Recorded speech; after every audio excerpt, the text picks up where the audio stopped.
maglagay ng mantika sa mainit na kawali. Isunod naman natin ang ating ginayat na sibuyas at bawang. Pagsabayin ko na to. Ayan. Gisa-gisa.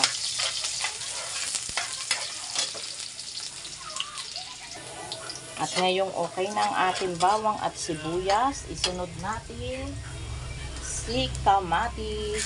Ayan. Mekos-mekos ang ating kamatis.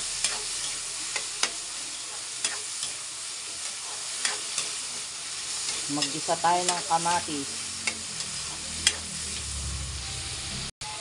Dahil luto na ang ating kamatis, isunod ko naman tong ating gulay.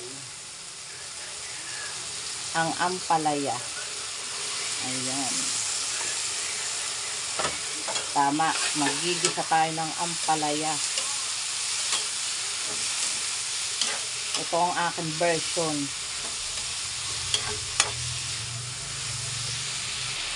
At ngayon naman, mag-add tayo ng ating pampalasa.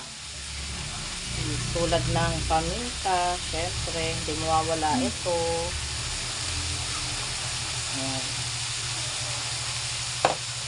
Yung mga anak ko, ayaw daw nito mapait. Pero hindi ito mapait, guys. Kaya nag-add din ako ng isang seasoning. Pasensya na. Ako'y inuubo talaga. Halo-halo.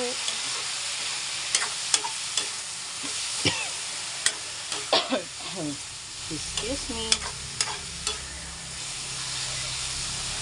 Siyempre, mag-add din ako ng konting asin.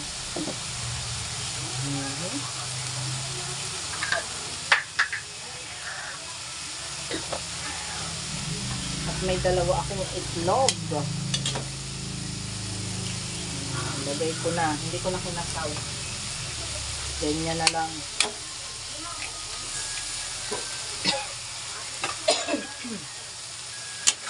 So, ayan. Halo-halo.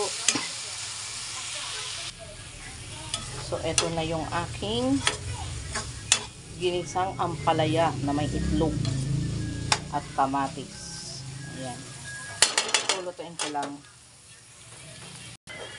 At yan, lulutuin ko lang po ng kaunti pa yung aking itlog na inilagay.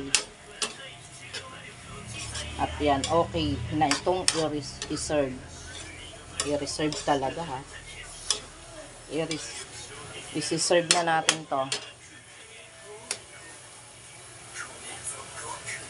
So, ayan ang aking ulam for today. Ginisang ampalaya na may itlog at kamatis. Thank you for watching, guys. I hope magustuhan yung aking mga video. Bye-bye.